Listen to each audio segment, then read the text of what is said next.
Entrepreneurship is probably the most rewarding thing I've ever done, but it is also the messiest.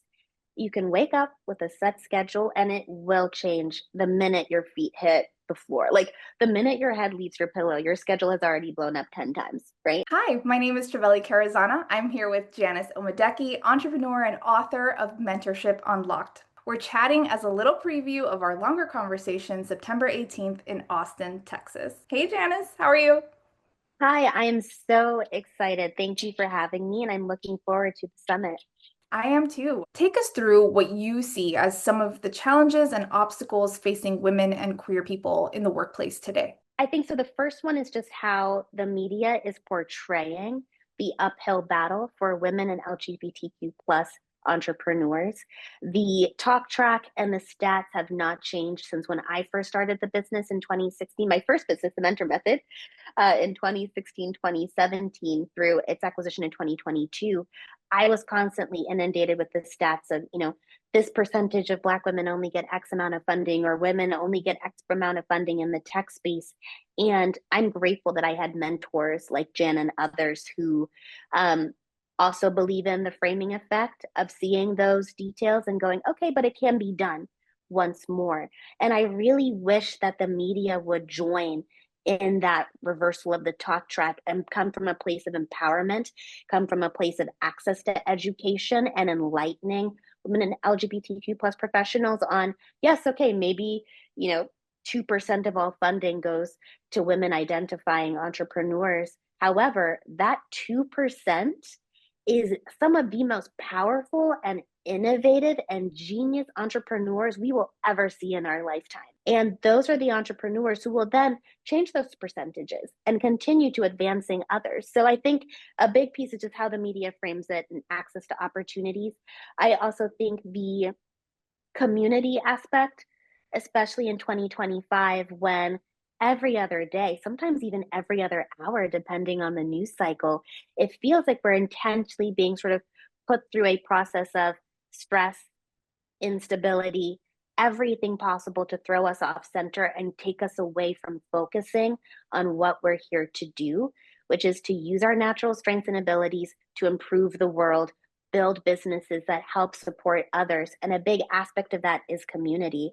I think coming out of this post pandemic environment, still, a lot of progress has been made, but the opportunity to just sit in a coffee shop or sit in a thought leadership group and say, I'm struggling with this part of my business. Does anybody have, any ideas? Or that cross pollination of just ideation, I think is really lacking. And I'm hopeful that we can bring that back. And the event in September is a really great catalyst for that. You make a great point, right? Because I think people are hungry for solutions. They're hungry for good news, right? It's been a really challenging period for the past couple of years for a lot of folks, and particularly for women and queer people. And, yeah, at the 19th, that's something that we're thinking about too. How can we bring you solutions? How can we bring people into in community?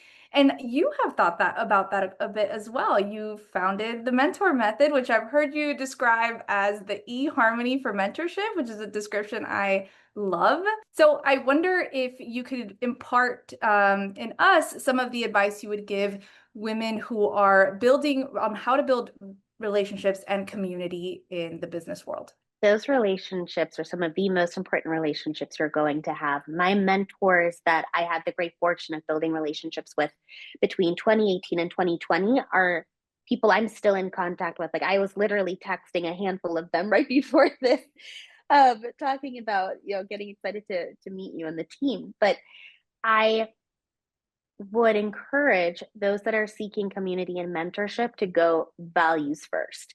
Do not look at the number of followers. Do not see how frequently they're posting. Don't chase the title, because titles, your content strategy, their editorial calendar, all subject to change. But the values of those people, the values of the community that you're building, the way that you feel, your nervous system, do you feel empowered? Do you feel nervous? Like those internal registers will guide you in finding the right people. And using that as your compass to build that community is really important. I would also cross reference that, however, with what you actually need to continue advancing yourself and your business. So if you know that there's an area of your business, maybe you're not as proficient in go to market strategy and top of funnel optimization, that's okay. Find a mentor who just loves and eats, sleeps, and breathes top of funnel optimization, because that infectious energy and their passion for it will transfer to you in some marginal percentage. And they'll be more enthused about educating you on that particular topic. And it'll just save a lot of time in the long run, either with hiring and firing team members who maybe aren't the right fit. It builds up your acumen. And most importantly, it builds up your confidence in areas in which you're not as proficient in yet. Emphasis on yet. And I do believe that mentorship and building that community with people who fill in those educational and developmental gaps are the key to success. Like, I personally do attribute that to a large portion of my success.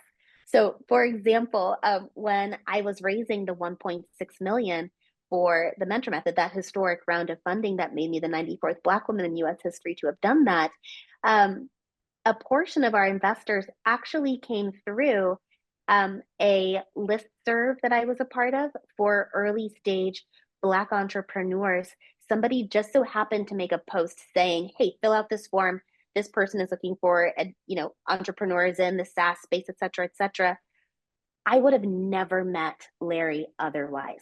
But because of that random message, and because I was so entrenched in the Black founder community and always, cross-referencing resources and just sharing wherever we could, it opened up a lot of doors. I would just really encourage the audience to, if they're in a position to mentor, please throw your hat in the ring and mentor others. You never know what skills and strengths you have that somebody else is just begging to leverage and to learn from. So definitely put your hat in the ring and volunteer and contribute. But if you're looking for mentorship, keep an open aperture, because it's not always the title and the person that, seems to be further along. Sometimes it's also your peers in the trenches with you.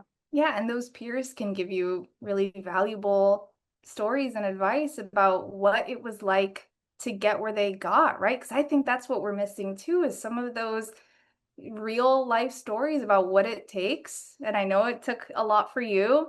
And I was watching another podcast that you were on, and you were talking a little bit about how you do panels all the time and you're there with other founders and other women entrepreneurs, and you have a bit of a pet peeve about something that's always said. Can you tell us what your pet peeve is? Yes, it is the projection of perfection from panelists. Entrepreneurship is probably the most rewarding thing I've ever done, but it is also the messiest. You can wake up with a set schedule and it will change the minute your feet hit the floor. Like, the minute your head leaves your pillow, your schedule has already blown up 10 times, right? And I think sometimes on panels, there is this air of perfection of, I think in my TED talk, I talk about how people will get on stage and say, "I don't know, I just woke up and all of a sudden my bank account just had $300,000 of net new business in it. I don't know how that happened." And that has always been a blaring red flag to me, because just sharing sort of the leaderboard stats and not sharing the work, the grit, the resources, those really hard days, like the crying in the shower, all the way to the happy hour with your best friend who is rereading your email for the fifth time and telling you just how special and great you really are when you can't see it.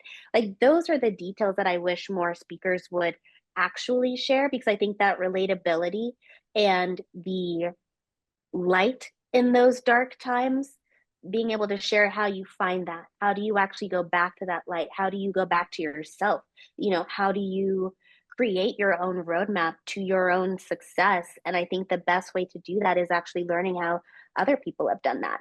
But I think sometimes that sort of gatekeeping in the name of, say, followers, or the name of, whatever is being promoted at that time, can really be a detriment to women and queer entrepreneurs. So I would say less perfection. Just be very real about it, because I think that's how people learn. Like, I personally have learned a lot from speakers early on, like pre having a bench of mentors that I can, consistently go back to and build a relationship with, I relied a lot on panels and speakers.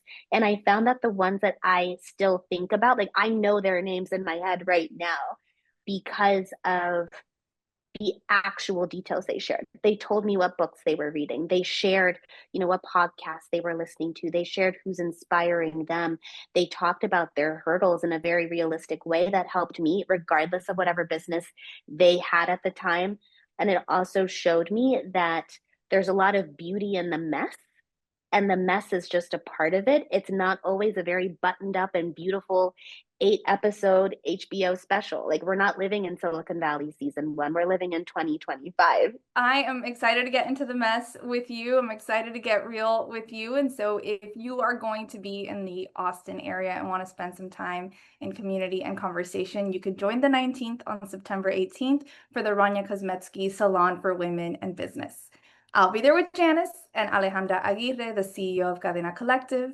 You can sign up at 19thnews.org/events. And if you're not in Austin, we'll be sharing video right here after the event.